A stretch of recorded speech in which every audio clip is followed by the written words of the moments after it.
La démolition des dépôts de minerais du village qui s'en fout serait à la base de l'insécurité qui naît dans cette partie de la province. Ce sont les habitants qui l'ont confirmé, lançant ainsi un cri d'alarme aux autorités provinciales. Tout le monde devrait consacrer 67 minutes de son temps à aider les autres afin de commémorer la journée de Mandela, connue sous le nom anglais du Mandela Day, célébrée le 18 juillet de chaque année. Au Lualaba, les gens reconnaissent parfaitement le mérite de Nelson Mandela, homme qui a libéré les Sud-Africains de l'apartheid. Le détail, c'est dans ce journal. Mesdames, Messieurs, bienvenue dans ce journal. Après la démolition de maisons de vente de minerais du village qui s'en fout, les habitants de ce village crient au secours dû à une recrudescence de l'insécurité dans cette partie de la province. Ils veulent que les autorités trouvent des solutions rapides. Mikantenga pour ce reportage. C'est un apocalyptique digne d'un film de fiction. Nous sommes bien dans le vécu quotidien de la population du Lualaba au village qui s'en fout, où la population ne sait plus à quel sens se vouer. Après la démolition et la fermeture de certaines maisons de vente de minerais, considérées dans les temps comme le point chaud de la province pilote du Lualaba, à ce jour, c'est un calvaire. Les Chinois n'avaient pas de parcelles ici, ils étaient locataires. Mais lorsqu'on arrive à détruire de cette façon, ce n'est pas avantageux. Ces briques pouvaient nous aider à faire autre chose. Ils ne sont pas contre cette mesure, mais les autorités doivent tenir compte de ces aspects. Les vols à qui s'en fout a atteint les humains. À tel point, on arrive à voler même les seaux. Et on ne sait plus passer nuit paisiblement. Quand il y avait les maisons, je pouvais vendre par jour 200 000 ou 190 000 francs. Pour le moment, pour avoir ne fût-ce que 50 000 francs, c'est compliqué. Ce maison nous aidait beaucoup, mais aujourd'hui, nous sommes coincés entre les murs. Et même s'il faut cultiver, c'est le même jour qu'on pourrait avoir la récolte. J'ai 10 enfants. Qu'est-ce que ces 10 enfants vont devenir? Ils ne veulent qu'une seule chose. On ne s'est pas quitté ici pour aller à Moussompo. Il y a d'autres motocyclistes qui y travaillent déjà. En plus, en quittant qui s'en fout vers Moussompo, c'est un grand danger pour nous. Que les autorités y songent. Qui s'en fout, à ces jours, vibre à un autre rythme avec la démolition et la fermeture de certaines maisons et ventes de minerais. Occuper ces trésors serait une solution idoine en vue de lutter contre l'insécurité et la criminalité dans ces coins. La population de Tchamundenda fait face à la tracasserie des hommes en uniforme commis à la protection de la carrière minière Cove. Une situation qui a obligé les députés provinciaux à descendre sur les lieux pour s'enquérir de la situation. Suivez. Nous avons été appelés par la population en tant qu'élus du peuple parce qu'il s'est passé des choses très graves hier soir ici. De pauvres mamans, de pauvres rastas qui ont vu débarquer comme ça des jeeps des militaires lourdement armés et qui se sont mis à piller. Nous venons de voir, c'est scandaleux, des bouteilles cassées, de l'argent emporté, des télévisions renversées.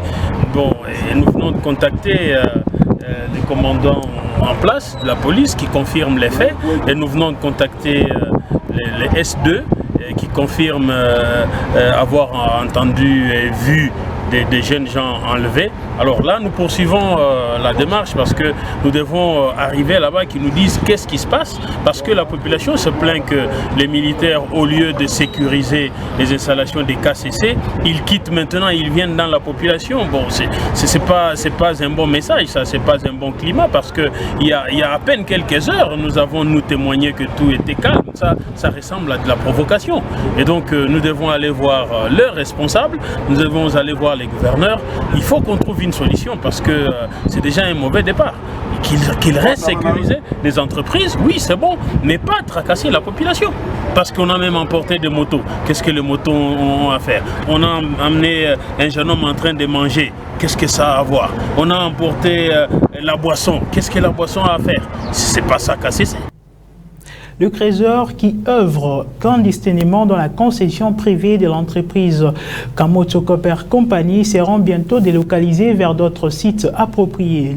Le vice-premier ministre de l'Intérieur, Basile Olongo, est descendu dans ces sites pour se rendre compte de l'évolution des travaux. Timothée Prince Odia. L'équipe était composée du vice-premier ministre en charge de l'Intérieur, du ministre de la Fonction publique, de l'inspecteur général de la FARDC, de la vice-gouverneure du Lualaba, des ministres provinciaux de l'Intérieur et des Mines. Cette équipe s'est d'abord rendue dans les nouveaux sites appelés Kisoté, répertoriés sous la dénomination ZA78, érigés à une vingtaine de kilomètres du centre-ville de Kolwezi. Sur place, des explications très claires ont été fournies par les agents commis aux travaux d'aménagement. Selon eux, les processus de prospection évoluent très bien. La dernière étape est déjà entamée. Basile Olongo et sa suite se sont rendus à environ 35 km de Kolwezi dans la cité de Kawama. Sur place, les patrons de la sécurité en RDC a annoncé une série de mesures, notamment le démarrage de l'aménagement des ZEA où les artisanaux vont exercer leur travail tranquillement dans quelques jours. La profondeur là où ils doivent trouver les minéraux, étant donné qu'on ne devrait pas palper du tout, qu'on les écoute, qu'on voit, on a vu que c'est profond. Il y a lieu de mettre des engins pour une découverture appropriée et leur permettre de pouvoir avoir le minerai, vendre calmement sous la supervision du gouvernorat. C'est pourquoi il faut augmenter le nombre de coopératives qui vont encadrer les graisseurs. Il faut approcher les entrepôts ici, le gouvernorat, approcher les entrepôts pour qu'une fois qu'ils ont leur minerai, qu'ils vendent ici, ils ont l'argent, au lieu de prendre les motos, des accidents comme on voit là, ce n'est pas normal. Les créateurs ont remercié le chef de l'État congolais Félix Tshisekedi pour avoir dépêché cette équipe au Lualaba afin de trouver des solutions à leurs préoccupations.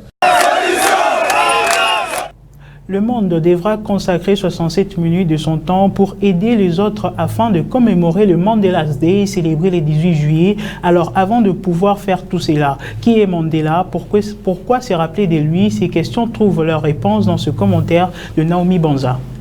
Nelson Rolihlahla Mandela Madiba est né dans l'ancien Bantoustan en Afrique du Sud. Son père était l'un des chefs ethniques Xhosa. Après avoir obtenu un diplôme en droit en 1942 à l'université Water Island de Johannesburg. Avec Olivier Tambo, Nelson Mandela fonde le premier cabinet d'avocats noirs en Afrique du Sud. Au moment où l'apartheid est officialisé par le premier ministre sud-africain Daniel Malone en 1948, Nelson Mandela et Olivier Tambo parviennent à accéder à la tête de l'ANC avec la Ligue de la jeunesse. Après plusieurs années de lutte contre l'apartheid, l'arrestation et des procès, Nelson Mandela est condamné en 1964 avec 7 de ses compagnons à la prison à vie pour sabotage, trahison et complot. Durant toute sa captivité, il refuse d'être libéré contre le renoncement public à la lutte anti-apartheid. En 1986, en lieu de rencontres avec les autorités qui les placent en résidence surveillée à partir de 1988. Nelson Mandela est finalement libéré le 11 février 1990 après avoir passé 27 ans et demi en prison. Le gouvernement sud-africain légalise le Parti communiste et l'ANC dont Mandela devient le président en 1991. En 1993, avec le président de Klerk, il reçoit le prix Nobel de la paix. Les premières élections pluralistes et multiraciales ont lieu en 1994. L'ANC remporte une très large victoire. La même année, Nelson Mandela est investi président de l'Afrique du Sud, poste qu'il occupe jusqu'en 1999 pour laisser la place à Thabo Mbeki. Nelson Mandela crée en 1999 la fondation Nelson Mandela et consacre à la lutte contre le sida après la mort de son fils en 2005. Au-delà de sa biographie, nous avons une journée qu'on appelle Mandela's Day, consacrée à ces grands hommes africains.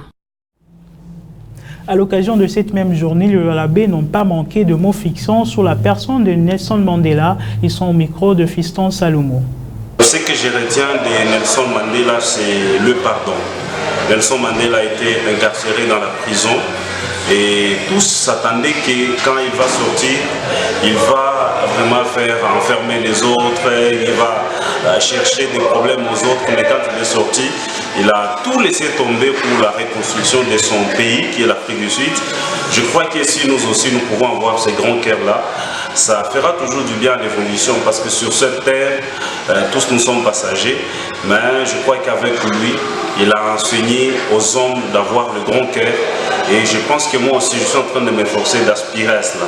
Même si quelqu'un t'a fait quelque chose de mal, pourquoi ne pas oublier et voir les avantages qu'il y a dans la connaissance et aller aussi de l'avant. Pour moi, Nelson Mandela, c'était quelqu'un de bien, une personne qui avait lutté du racisme en Afrique du Sud dans ce temps.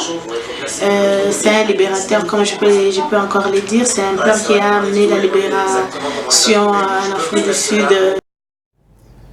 Bati Lukwebo a été définitivement radié du Front commun pour le Congo, exclu de l'AFDCA. Il a été remplacé à la tête de son regroupement politique par Madame Ilunga, qui sera suivie par Steve Mbikai. Quelle analyse font le Lualaba de cette exclusion? Alain Tukwange au micro de Joe Kanseng. Nous avons tous suivi que l'honorable Bati Lukwebo a été exclu du FCC. Et déjà hier, si vous avez suivi la chaîne nationale, il y a déjà un répondant de la FDC au sein du FCC. Donc il n'y a pas de bras de fer, c'est Bati qui est parti. La FDC est allié et avec le FCC. Nous avons même demandé à ce que les membres de la FDC et alliés qui occupent des fonctions dans ces pays puissent clarifier leur position en ayant 7 jours. Donc, selon la loi électorale, deux partis politiques ne peuvent jamais se présenter aux élections avec le même nom. L'FDC est allié, ce n'est pas un parti politique, hein, c'était un regroupement politique. Et si lui, l'honorable Bati, veut aller seul comme candidat à la présidence du Sénat, il sera battu par l'honorable Alexis Ntambo Mamba parce que Ntambo Mamba a le soutien de tous les sénateurs du FCC. Mesdames, Messieurs, c'est la fin complète de ce journal. Restez informés sur www.wango.info. À très bientôt.